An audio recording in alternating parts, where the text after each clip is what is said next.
Welcome back to Kirk Plain, folks. Got another interesting topic for you today. Yes, today is Halloween. There's a hanging astronaut-looking figure back there, as you can tell. I don't know what it really is, but I just thought I'd let you know that I am aware of it. It is not a small child. It is just a costume. So, let your mind rest. I'm not a killer. But moving forward with the discussion today, I have a real sneaking suspicion that we all have a different view on spirituality, and the biggest problem is we all have such a difference in opinion that we can't all come together on the idea. So let's try to get some basics in common. And I think probably the simplest way to bring our spiritual understanding in common is realize the truth is inside you. What matters is what you feel and what you think. Yes, there's all kinds of outward sources. There's tablets, there's books, there's Bibles, there's stories, there's folklore, there's experiences, there's all kinds of stuff. But what God says in the Bible, and I don't even know if it's true, because you just don't know, but let's just take for fact, just at this very basic level, that there is a creator and that there is truth that's out there. Okay? And I think one of the first points we need to make is you have to decide what it is for you.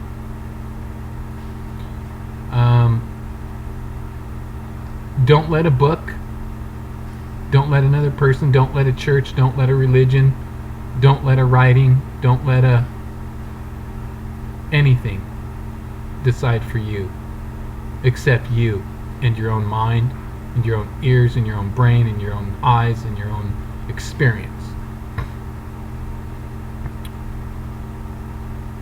Secondly, whether it's a god or a group of creators or a source or a essence or a light or a energetic expression, you get to decide. You'll figure it out. Whatever the truth is for you, you will follow it. So I'm going to say, construct your own truth with your own mind in your own direction. Independent, sovereign, and free from all influences except for your perspective. Now you can add in whatever you want. You can read and pile in whatever you want, but you're the one that's ultimately accountable for what you create. You're the one that's responsible to whoever, whatever it is, to acknowledge, investigate, pursue the information, the being, the person, the entity for yourself. And I don't even care if it's UFOs. I don't care if it's alien technology. I don't care if it's just mad science. It doesn't matter. Because I think here's a big problem. Everybody wants to tell you how it is. But that's just their opinion. I don't care if it's the historical teachers of the Nicene Council or the Pope himself or the Constantine vision, the Greek scholars, the mystery schools, the councils of Gamaliel in the Bible, the ancient ones, the ascended masters. Look at it all. What's it going to hurt? Because here's what I think the reality is going to be. You're going to be in eternity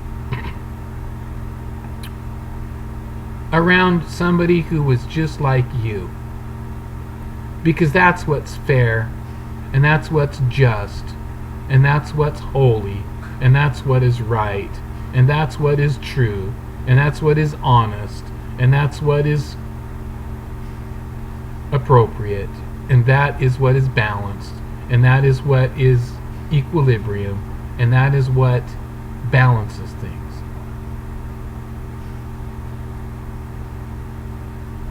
Wow. Just like you. In other words, if you've got a really bad attitude and you're negative towards people, and you have an ill heart and an ill mind, and you think judgmental, rotten things about people, and you think in your own head, man, I can't see why anybody would have created that person. I can't stand who that person is. They're so ugly. They're so rotten. They're so stuck on themselves. They disgust me. They're so arrogant. They're so blah, blah, blah. Your judgments are going on in your head. Well, guess what? What if, since you thought that way in your life and judged people by that, what if you get stuck with a bunch of spiritual entities around you that say that about you and you can't shut it off? Ooh, look how disgusting that person is. Look at their body. Look at their figure. Look at their face. Look at their rotten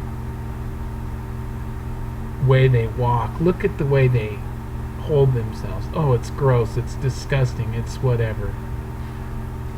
Or what if you're a rapist, a disgusting pig, abuser, violent type?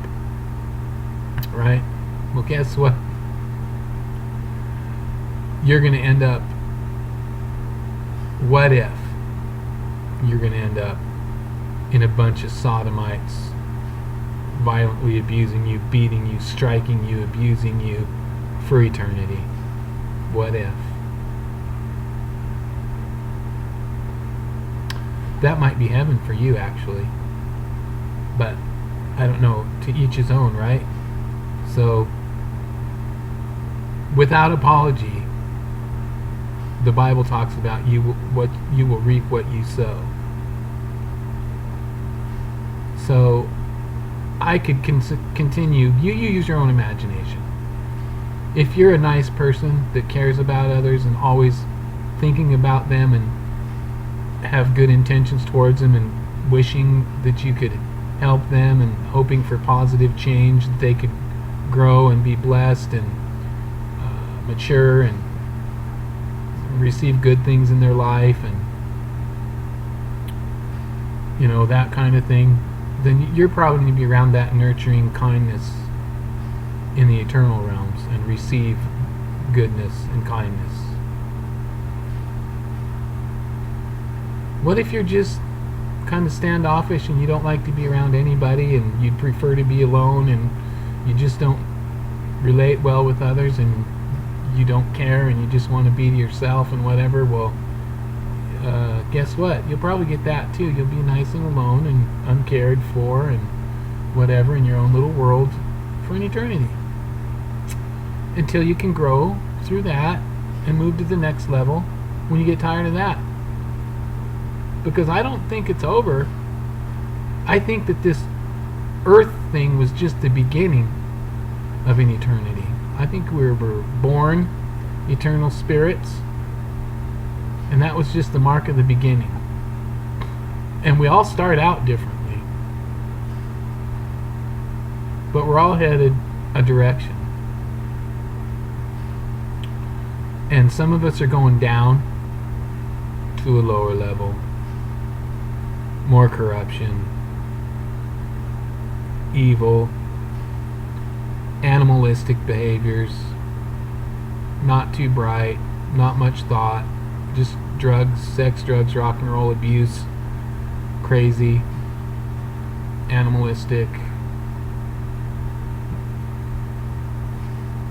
whatever, you know. Just not inspired to move much, not inspired to mature much, not inspired to think much. Just keep it at the very basics. And there's nothing wrong with that. You can get in a lot of trouble with that, and sometimes it leads to premature death because you did too much sex, drugs, and rock and roll. It's a hard lifestyle to live the party life your whole life, but you can. But one should just consider their ways and then change direction so that they don't end up stuck in eternity with people just like themselves. If you don't want to be stuck in an eternity with a bunch of hateful, rotten, negative people, then don't be a hateful, rotten, negative person. Rather, be a loving, kind, forgiving, thoughtful, forward, leaning, loving, giving, encouraging, helpful individual to others around you. Because if you sow that, that's what you will reap for an eternity. So get busy being a blessing to others. Get busy being kind. Get busy nurturing your family and your loved ones and people around you and doing kind things, because it's going to pay off for you, and it's going to be a lot more joyful in eternity getting paid off for good than it is for evil. Start now redeeming the time of your life, living in a different way that'll bring you dividends in the future that lasts for an eternity. God isn't mocked. He'll give you back exactly what you've asked for. He'll give you what you've earned. He'll give you what you've deserved. He'll put you in the place you belong by what you've shown towards others, in your attitude and in your works and in your life. So step it up. Be better, do better, live better, and get that eternal spirit in a position of winning. Thank you.